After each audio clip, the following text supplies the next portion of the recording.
Good morning, everybody. It's 8 o'clock Central Time in the morning. I have my coffee as always. Do you have your tea over there, Mecca? And Invisible yeah, tea. the I tea also man have is. I also have a biscuit for I think it was Darren O'Connor left a comment yesterday about biscuit with his tea. Yes, Daz So was big on the biscuits. It's the there British we way. go. You can't have tea if there's no biscuits. So, how is it going? You have to be a happy man now. You got your tea and biscuit. How was it going over there this morning? It's gone very, very warm. I went outside this morning and it was as moist as Naby Keita's underpants every time clock tells me starting in midfield. It's hot here. Oh, poor Nabi. Right off the bat, he just gets the attack. Sheesh.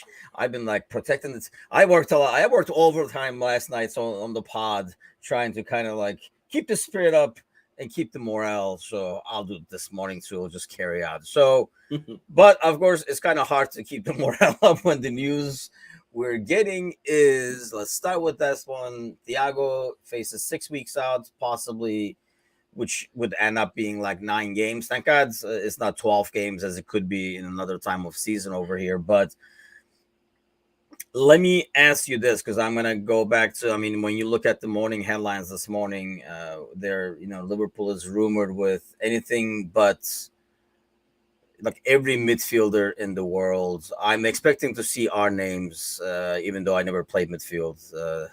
Didn't have the skills for midfield. But I was a horrendous midfielder, so I'd fit right in.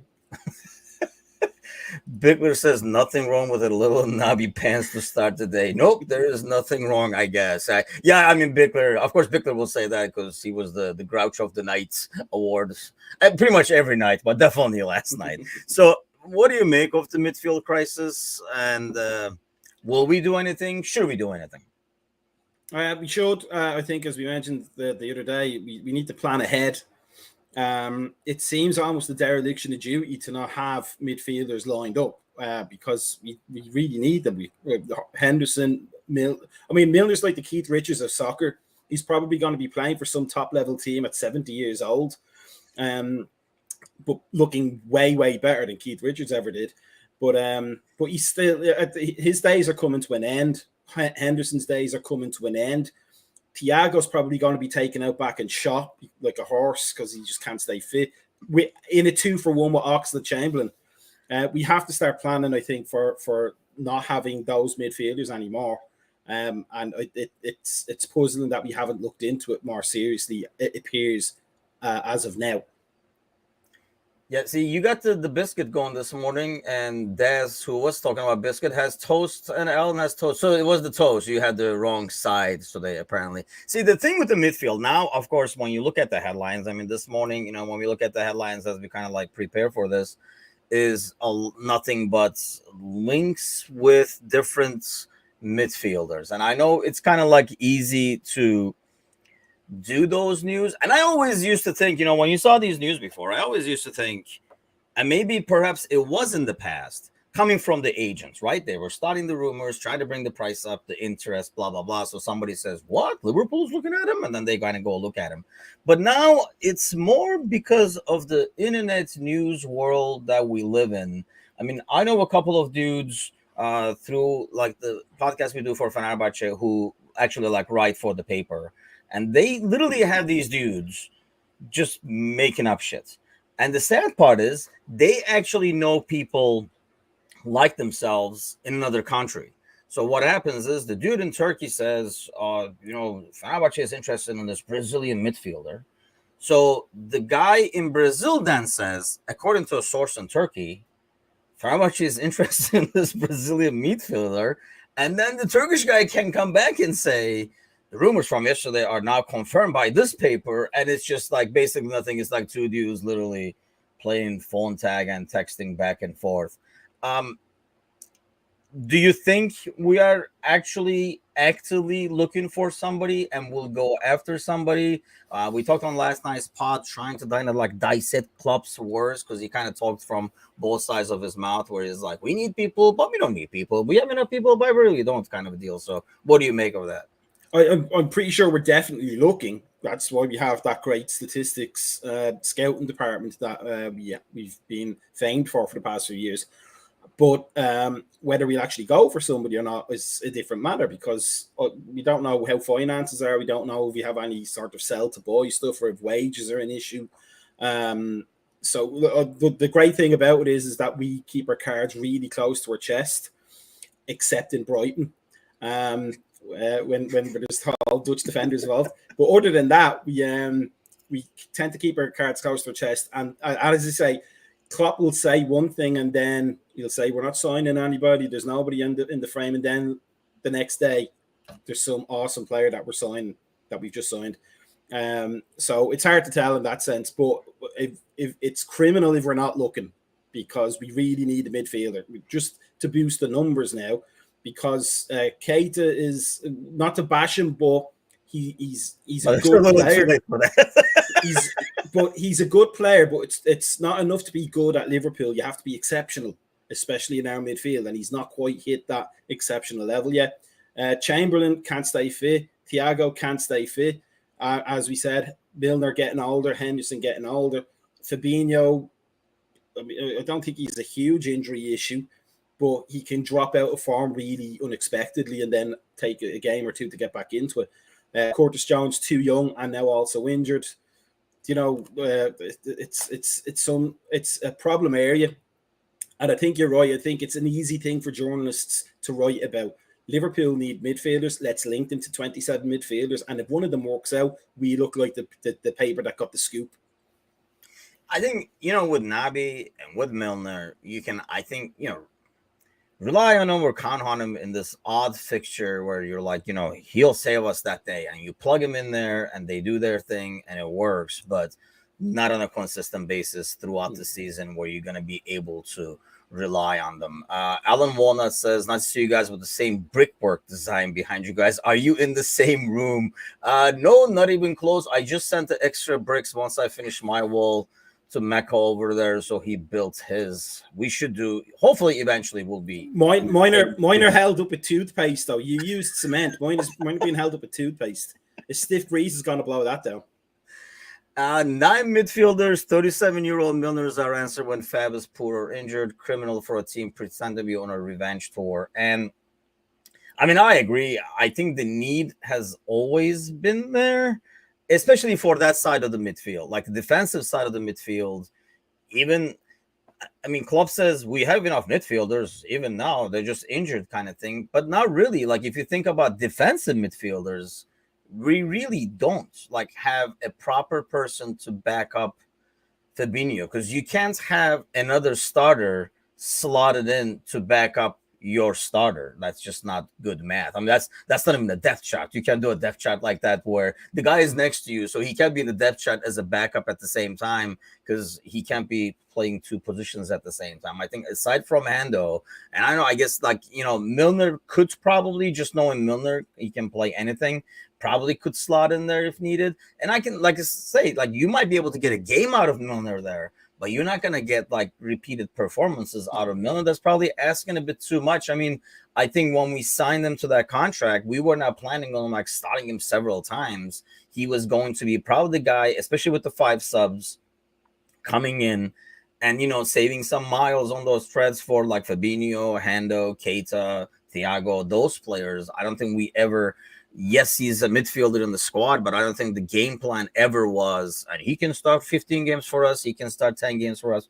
I don't think Milner was that guy. So it'll be interesting to see what happens. There's 3 more weeks to go. You would think, I mean, they had players. So I guess let me ask you this before we move on to the rest of the news. But knowing what they do, and they really do not go for the 3rd or 4th choice. I mean, they have a list of names, and maybe out of those names, Klopp says these 2 guys. That's what I want. Do they even go at the 3rd and 4th choice? Because we know what they did with the center back situation. I hope they don't, because we'll be lumbered with the 3rd or 4th choice. I know Jude Bellingham is apparently on the radar. I think Gali had a great point in one of the Monday night podcasts that maybe they should, at least long term, throw money at Dortmund now and say you can stay there for the rest of the season, and then take him, knowing that we're going to have him next year, which is probably when Milner says, my time is up here. possibly Henderson starts getting pushed out. But they shouldn't. We should go for quality. We missed out on the league and the Champions League by such narrow margins. We really need the player that can come in and plug in straight away. If we're waiting for somebody to develop like we have been with Naby, sorry Naby, good lad and all that. But if we're continually waiting him down, poor guy, he owes me money. That's all I'm saying. That's what it is. He owes me money. But we can't keep waiting for a midfielder to ripen, so to speak, whether it's an experienced one or somebody from the academy. So we really need somebody who can plug in right away and make an impact in the way that Van Dijk did in the defence and the way Salah and Mane did up front. So I hope whatever their plans are, I hope they have alternatives, but at that top tier of transfers. So let's get to some of the news around some rumors, some signings. Cody, this is kind of like an interesting one, so I kind of want to get your take on that. Is in Everton. It's a loan, but it's a season-long loan. He goes from Wolves to Everton, which I thought was definitely odd for Wolves, a team struggling to score. We kind of like talked about this yesterday. What do you make of that deal? Because I know a lot of, I guess fans from Liverpool are more up in arms and disappointed in this one than maybe just more of a, an outsider Liverpool fan like us. Because I mean, I can maybe perhaps see more of the professional side of things, but I know people are like pretty outraged that he would go to the blue side. I mean, it's not new. We've had plenty of players that did that. I mean, Peter Beardsley famously went to Everton. It's not a new thing. So any outrage is probably from, dare I say it, newer generation Liverpool fans, like younger fans who don't really understand how things used to be. I mean, we took players from Everton. It's never been a problem before. Things have become so hyper partisan in soccer now, though, that kind of thing is frowned on. I mean, a good move for him in terms of family and all that. But as I said yesterday, I can't imagine anybody waking up of a morning, any professional player, and going, you know what? Before I finish my career, I want to play for Frank Lampard. I really think that will elevate my game immensely. I don't think that's happening. So as I think that's a pure, like, he just wants to go home. He wants to be with his people, so to speak. And it's much easier to do that in Everton or in Liverpool rather than is to be commuting between the two. Sorry, if he's living in Liverpool, or I'd imagine he's probably around where Wolves ground is, though. But I mean, look, good luck to the guy, but it shouldn't be that big a deal. He's not going to. I mean, they've made 5 signings so far. They brought Onana today to sign to him. His quote was that he came and he knows Everton are a big club and he wants to sample the great atmosphere. So clearly that guy is a masochist and loves being booed and humiliated each week, because that's what's going to happen within 5 minutes of his first bad pass. So they're signing players, but gotta have me some of that. Yeah, it's some sort of kink thing or something maybe. But yeah, it's those signings. I mean, Tarkowski, whatever you say his name is, from a team that just got relegated. They're not really signings that inspire. If I was an Everton fan, that would inspire me to think we're pushing on. It's Frank Lampard buying junk, pretty much, and Cody. It's if Man United is the comedy of the season, this is going to be like the spin-off, I think. Yeah, I mean, when we were talking about in the Premier League show about games to look forward to, that Villa Everton game, I'm excited to kind of see this coming weekend, because in terms of like seeing what direction both clubs are going to be headed, I know it's early in the season, but it's kind of like a important game to look at. Speaking of the disaster that's Manchester United, obviously now they're also linked, and I think that's more of a semi-done deal. It's sounding like with Rabiot from Juventus. And I think the situation they're in now is, they used to get the guys they want by paying extra, right? With the wages and stuff like that. Now it has come to a point where it's not really the guys they really want, but because there's no Champions League, when they're signing these players to lure them over, they have to pay even more than they're probably worth to start with. Well, it looked from the news reports that the fee is 15 million. That's a low fee. That's what you pay for like a 20-year-old from the championship. So Juventus must not be too upset to lose him. It strikes me as another Eric Bailey kind of a signing. Like it's a name, but that's all it'll ever be. It'll be a name on a shirt, and he probably won't function very well. I don't tend to find, or could be biased here, but I don't tend to find players that come over to England from Italy settle very, very quickly. There's very few that seem to do. They seem to struggle with the pace of the game a lot, especially as Italian soccer can be quite slow and tactical. So it'd be interesting to see how he copes if that happens. But there's no rhyme or reason. It's like their transfer policy is being run by Harry Redknapp. You know, saw this lad, he was terrific boy, nearly like a Frank Lampard. You know, it's now like you're expecting whoever's in charge of the transfers now to be sitting out the car window, like getting interviewed by Sky News every 10 minutes. It's a great joke. I'm here for it all day, every day. And I mean, we were linked to Rabiot. I mean, not linked as in like the rumorville for almost like every off season for the last 2-3 seasons, except this summer. I think I did not hear his name at all. But when he was in PSG, and obviously with that crowded midfield they have, he doesn't get as many minutes. So he was rumored to come over and stuff. That's the thing. Before Italy, he was in France playing in that league. So as a midfielder, that is kind of an adjustment. I mean, here's the thing. It's clear to the squad. It's probably clear to Rabiot, but he's getting the wages. That's why he probably doesn't care. That he is definitely not the first choice, not the second choice. And it's basically they could not get this De Jong deal over the line. So they're going with, the second, third. And that's what I'm like when we talk about Liverpool, that's almost like what I'm afraid that we would do too. I just don't want to be doing the same thing where, I mean, even if it is 15 million, just hang on to that instead of making the purchase that, this time next year, we're going to be like, what is this guy going to do? He's going to play only like 2-3 games because he's not good enough. So like gets who you need. So speaking of that whole De Jong deal, let's kind of like talk a little bit about that because Barcelona is now being run like the mafia, where they're like, I saw something in your contract. If you know what is good for you, kind of a deal. And they sent him a letter about some like irregularities in his contract. And the whole thing reads like, like they're going to break his kneecaps or something like that. What do you make of the mess that is Barcelona? Well, if they break his kneecaps, he could probably play for Liverpool's midfield. He's already set. Dan.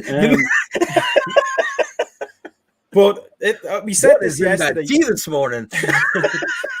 We said this yesterday, though. Barcelona are incredibly shady, and how they run things, as we're finding out more and more.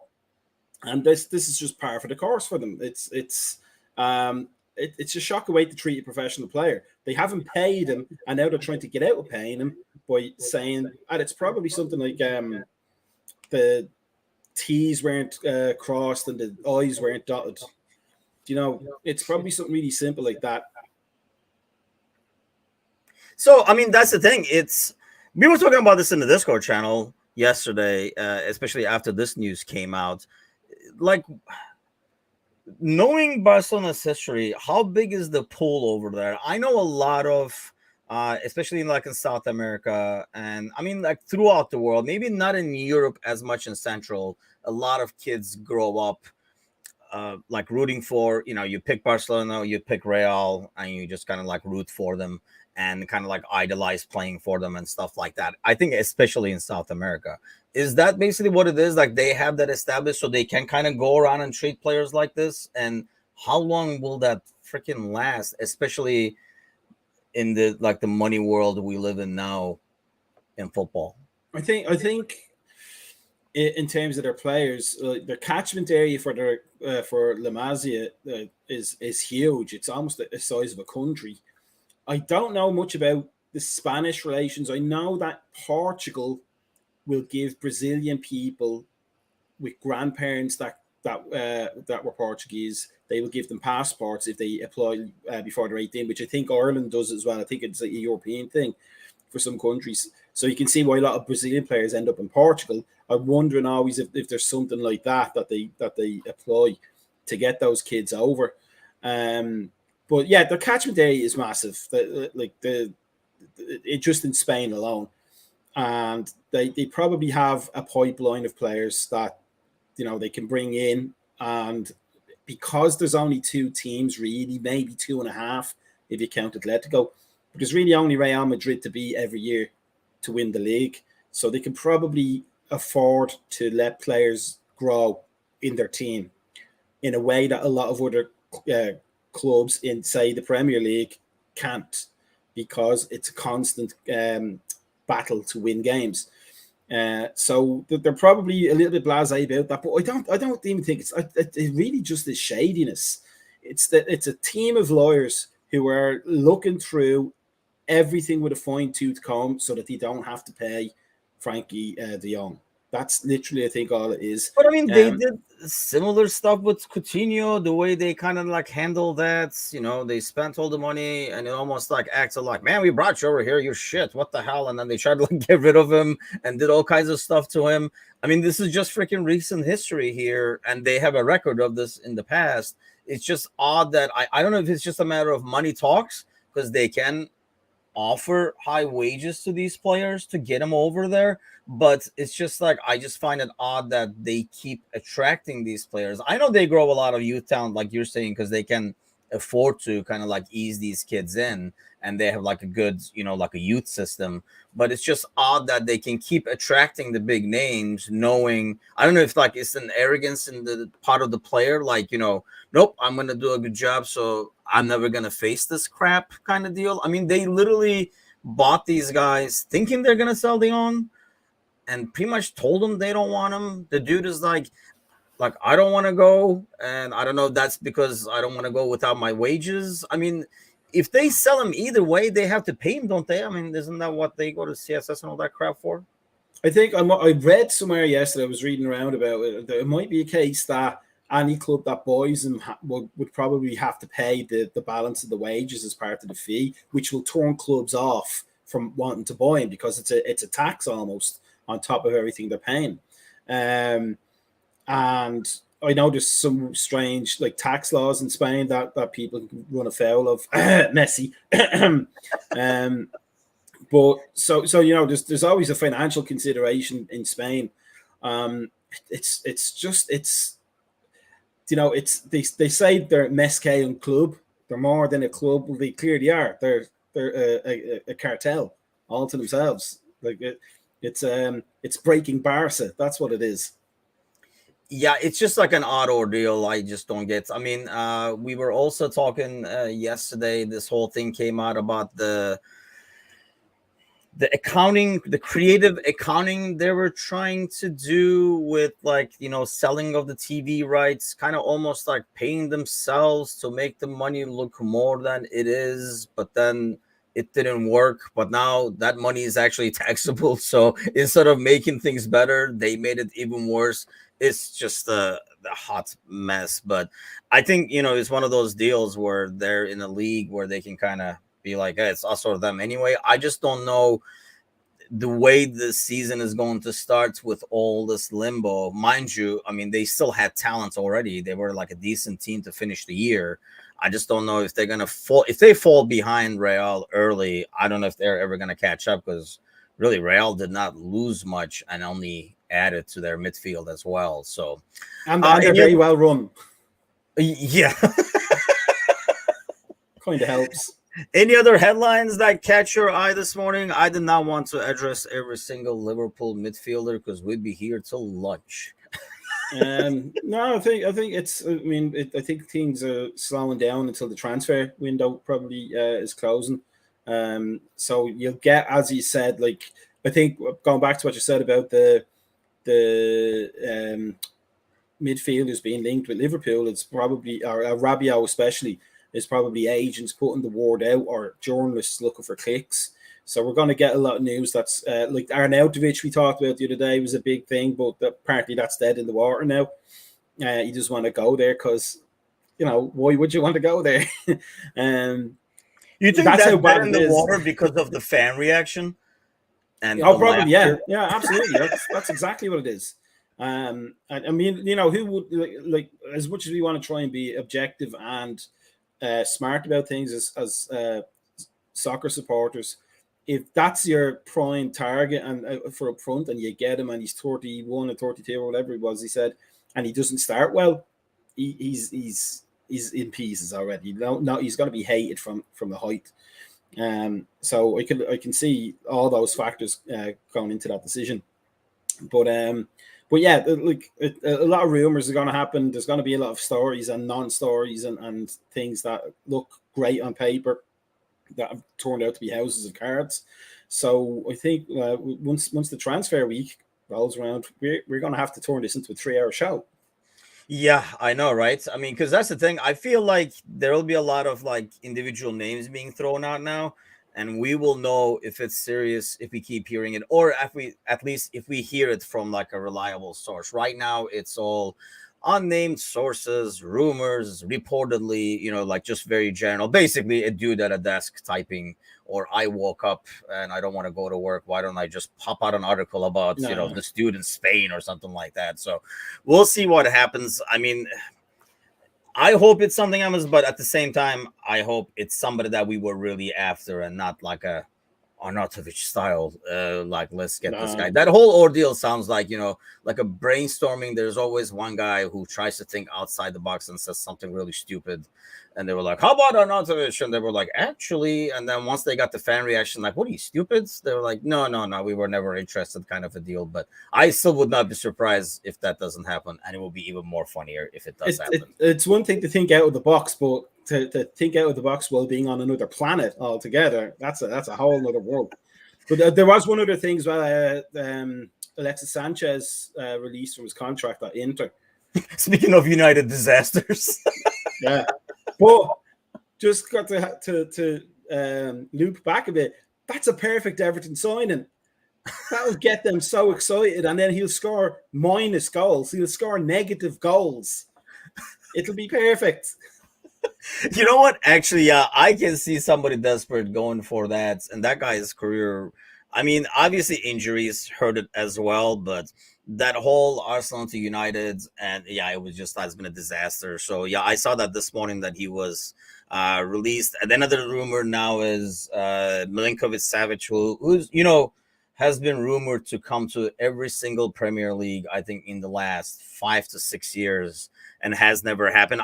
Either he does not want to leave Italy and he's happy where he's at, or there's something else to that story, because it's been going on and on and on. And he's a good player, kind of like a good box-to-box kind of style midfielder, and I think he'll be useful. But like you're saying, I think some of these clubs want some excitement too, like a team like United, Everton, they want that in the move as well. But then again, United are probably going to go in for him, but they're going to end up with Robbie Savage.